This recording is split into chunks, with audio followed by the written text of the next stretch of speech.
The market revolution changed the landscape of work, which for most of the prior 200 years happened at home. Small-scale production of clothes and other goods had been done in the home, largely by women, and initially, this is how industrial production worked as well. Factory owners would produce some of the products, like patterns for shoes, and then farm the finishing out to people working in their houses.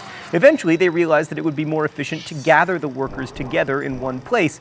Although the older putting out system continued in some industries, especially in big cities, after the market revolution, more and more Americans went to work instead of working from home. The market revolution also changed the way we imagined work and leisure time. Like on farms, the seasons and hours of daylight regulated the time for work, but in factories, work is regulated by the clock, which, by the way, was one of the first products to be manufactured using the American system of manufacturing. Railroads and shipping timetables further required the standardization of time. Factories also made it possible for more people to do industrial work. At first, this meant women. The workers in the early textile mills at Lowell, Massachusetts, for instance, were primarily young New England farm girls who worked for a few years in the mills before returning home to get married. Women were cheaper to employ because it was assumed that they would not be a family's sole breadwinner. At least this was the excuse for not paying them more at the time. I can't remember what excuse we have now, but I'm sure it's a great one. Anyway, all of this meant that the nature of work had changed. In colonial America, artisans worked for what they called their price, which was linked to what they produced. In a factory, however, workers were paid a wage according to the number of hours they worked, regardless of how much they produced. This may not sound like a big deal, but working for wages with one's livelihood defined by a clock and the whims of an employer was a huge change, and it undermined the idea of freedom that was supposedly the basis of America. Thomas Jefferson had worried that men working in factories dependent upon their employers were inherently unfree, and that this would make them unfit to be proper American citizens. And as it happens, many factory workers agreed with him. Thanks, Thought Bubble. So one reaction to the restrictions of the wage worker was to engage in the great American pastime of lighting out for the territories. With less and less farmland available in New England, young men had been migrating west for decades, and after the War of 1812, this flood of migration continued and even grew. Between 1790 and 1840, 4.5 million people crossed over the Appalachian Mountains, and 6 new states were created between 1815 and 1821. Ohio's population grew from 231,000 in 1810 to over 2 million by 1850. People even took up the motto, "Malaria isn't going to catch itself," and moved to Florida after we purchased it from Spain in 1819. Moving out west was a key aspect of American freedom, and the first half of the 19th century became the age of manifest destiny, the idea that it was a God-given right of Americans to spread out over the North American continent. The term was coined by a New York journalist, John L. O'Sullivan, who wrote that the people living out west, i.e. the Native Americans, must succumb to, quote, "our manifest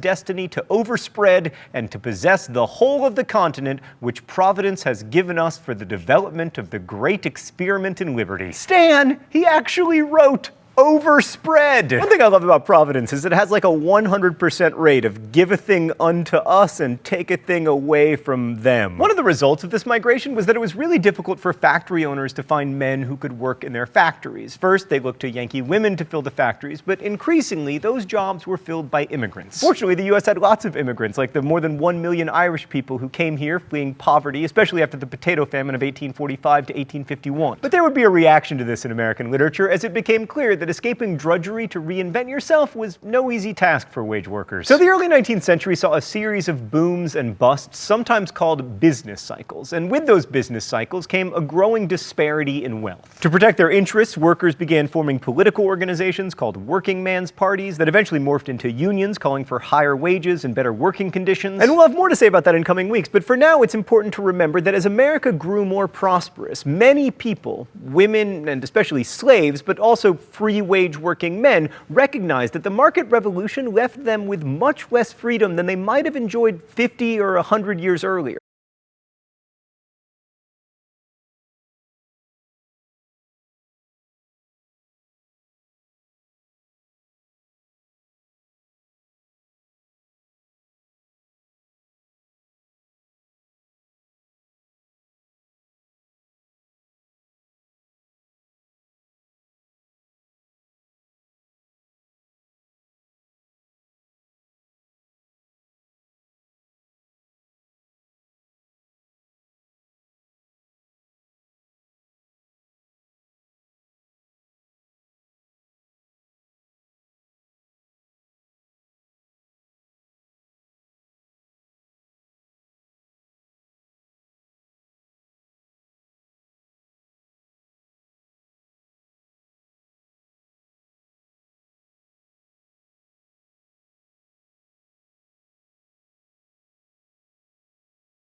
Right, so you'll recall that the initial democracy of the United States wasn't terribly democratic. Almost all voters were white, male landowners. Mr. Green, that's just radically unfair. Exactly, me from the past, but between 1820 and 1850 this started to change. State legislatures lowered or else eliminated the property qualifications for voting, which allowed many more people to vote so long as they were, both white and male. Mr. Green! So I'd be in, right? Yeah, that seems reasonable. Yeah, me from the past. Quick privilege check. One of the reasons we study history is so that you can learn that people like you are not actually at the center of history, even though, you've been taught that. But anyway, the whole idea of owning land as a prerequisite for voting is sort of Jeffersonian. An individual who works his own land can be truly independent because he doesn't need to rely upon markets to acquire stuff or, God forbid, wages to give him money with which to buy stuff. No, he makes his own stuff, and he doesn't need anybody except for slaves and also women to make shoes and clothes and to cook food and also make children. But in light of the market revolution, the idea of excluding wage workers seemed very outdated. The idea of excluding women and non-white people, though, still quite popular. But this defining characteristic of the age of Jackson really had very little to do with Andrew Jackson himself, because by the time he became president in 1829, every state except for North Carolina, Virginia, and Rhode Island had already gotten rid of their property requirements. In fact, that's probably why he got elected.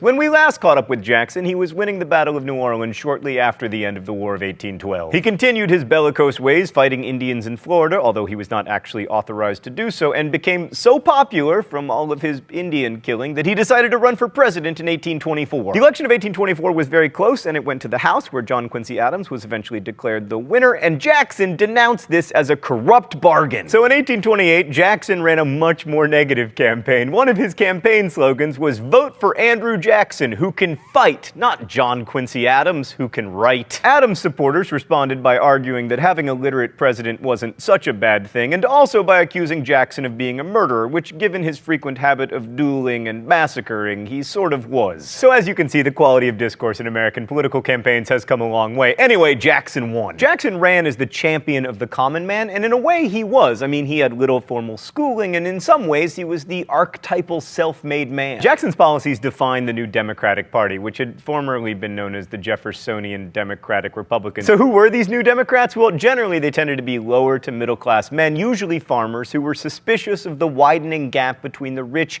and the poor that was one of the results of the market revolution. And they were particularly worried about bankers, merchants, and speculators, who seemed to be getting rich without actually producing anything. Stop me if any of this sounds familiar. This vision probably would have carried the day, except a new party arose in response to Jackson's election. The Whigs. No, Stan, the Whigs. Yes. The American Whigs took their name from the English Whigs, who were opposed to absolute monarchy. And the American Whigs felt that Andrew Jackson was grabbing so much power for the executive branch that he was turning himself into King Andrew. So the Whigs were big supporters of the American system and its active federal government. You know, tariffs, infrastructure, etc. Their greatest support was in the Northeast, especially from businessmen and bankers who benefited from those tariffs and the stability provided by a national bank. And they also thought the government should promote moral character, because that was necessary for a person to act as a truly independent citizen. So Jackson's policies must have been pretty egregious for them to spawn an entirely new political party.